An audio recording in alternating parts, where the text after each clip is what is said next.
Nandito na po tayo sa katuparan ng ating pinangako. Tulad ng sinabi ng ating magiting na kaibigan na si Sir Francis Marcos, ay nandito na po ang 5 toneladang bigas. Halito kayo dito para makita natin na totoo po at hindi po sabi-sabi. Sa totoo lang po, ang ating kaibigan, hindi ko po sa pinagmamayabang o pinagmamalaki. Naramdaman na po natin ang kanyang tulong dahil nagkasama na po kami bilang optical mission sa Tercera Distrito ng Cagayan. At ngayon po, dahil sa gitna ng krisis, nakita po natin na siya ay tumutulong. Hindi po tayo nagkatubiling tumawag at humingi ng tulong sa kanya.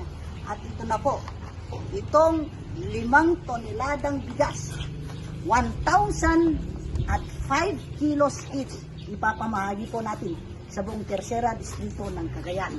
Ang ating pakikipagkaibigan ay nagdala po ng grasya sa buong Tercera Distrito ng Cagayan, kaya makikita po natin na may katotohanan.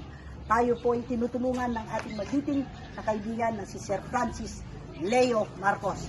Kaibigan, ito na ang iyong katuparan ng iyong regalo sa Tercera Distrito ng Cagayan. Ito po si Board Member Perla Tumaliwan, nagpapatunay kung anong klaseng tao po ang Sir Francis Leo Marcos. Sa totoo lamang po, mainit pa. Mainit na 5 toneladang malasakit at pagmamahal sa Tercera Distrito ng Cagayan.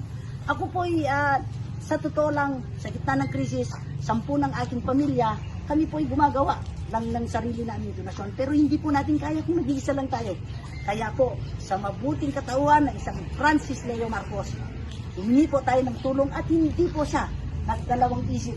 Ito nga na nga po, sa 1,000 po, baka kayo'y magkamali, 1,000 na sako na at 5 kilos each. Ito po ipapamahagi natin sa buong Tercera Distrito. Yung sinasabi po natin buong Tercera Distrito, mauna po ang syudad ng Tugigraw, magbibigay po tayo sa lahat ng barangay na 10 tagli 5 kilong bigas. Tayo po ay 49 barangays sa Tugigraw City, kaya po ay kalahati nun mapupunta na. Kaya po tayo nakapag-isip, on our own little way, kailangan din po nating matugunan ang pangangailangan ng ating mga kababayan. Kaya 10 ng aking pamilya, kami po ay nagdagdag ng karagdagang 5 kilos each. Kaya ito po ay didiretso na sa mga barangay at sa lahat ng munisipyo sa Tercera Distrito ng Cagayan. Alam mo po mga kababayan, alam kong pag tumulong ka, hindi mo kailangan ipakita, hindi mo kailangan i-video. Sabi nga nila, pag tumulong ka, huwag mong isama ang camera mo. Pero at this point in time, para lang po makapagbigay tayo ng inspirasyon sa ating mga kababayan na kahit maliit o malaking tulong, ito po ang oras na tayo ay nagdadamayan at nagtutulungan para makatulong sa lahat ng mga nangangailangan. Maliit po naman po ito, alam niyo pong galing sa puso. Ganyan po tayo, kaya saludo din po ako sa kaibigan kong si Sir Francis Leo Marcos. Alam mo kaibigan, dito po tayo. Dito natin na ilalabas. Sabi nga nila, mayabang.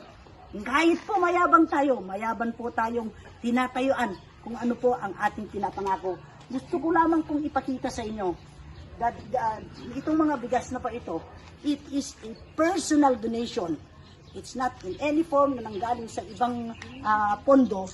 It's a personal donation coming from our friend Francis Leo Marcos and yours truly para po makatulong sa gitna ng krisis.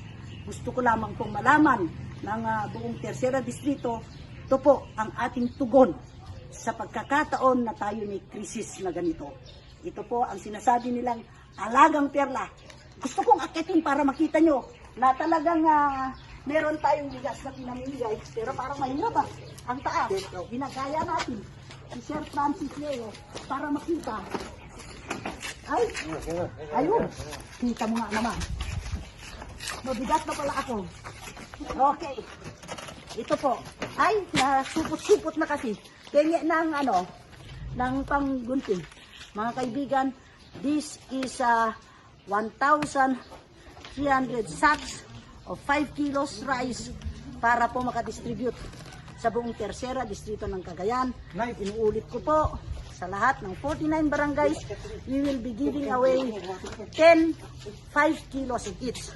So that is equivalent already to less than 500, 490. Yung iba po, i-distribute po natin sa mga ibang munisipyo para naman po maramdaman nila. Maliit man po ito, pero para sa atin po, isang malaking pagkakataon para tumulong sa kapwa natin amidst the crisis. That is why, my dear friends, ang sabi nga nila, your worth as a person is not determined with what you have. It's what we do with what you have. Simple as it is, ito po ang nakayanan ng aming kaibigan na si Sir Francis Leo Marcos at yung Alagang Perla. Ito po, 1,300 bags of 5 kilos rice will be distributed in all of the 3rd district. Umpisan po natin yan sa Tuguegarao City.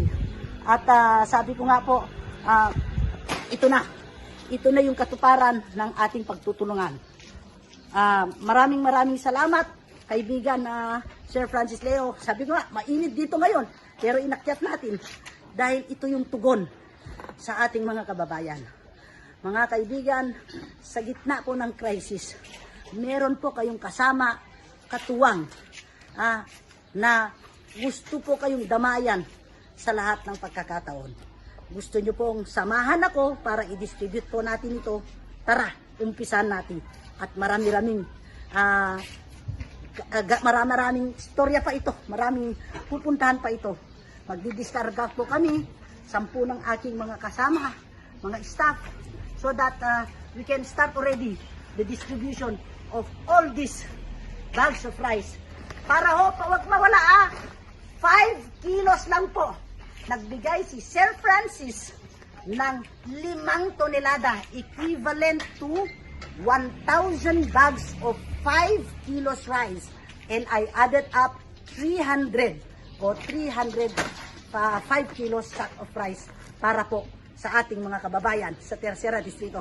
Ito po ang Alagang Perla, nagmamahan.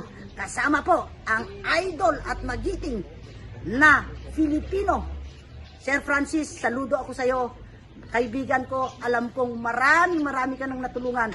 In fact, we were able to have an optical mission. Sa totoo lang, matagal ko na pong kaibigan yan si Sir Francis. Marami na rin pong naibigay na tulong dito sa Tercera Distrito. Nagkaroon na rin po kami ng optical mission para sa mga babayan nating dito sa Tercera Distrito. Kaya alam ko po that he is a reliable man. Kanyan po tumulong ang isang Francis Leo Marcos. Tara, umpisa na natin ang mag-distribute. Samahan niyo ako. Dito.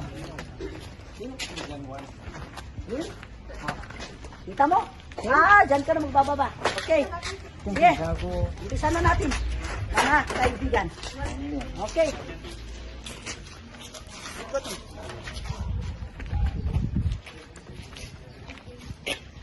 Okay. Baba na ako.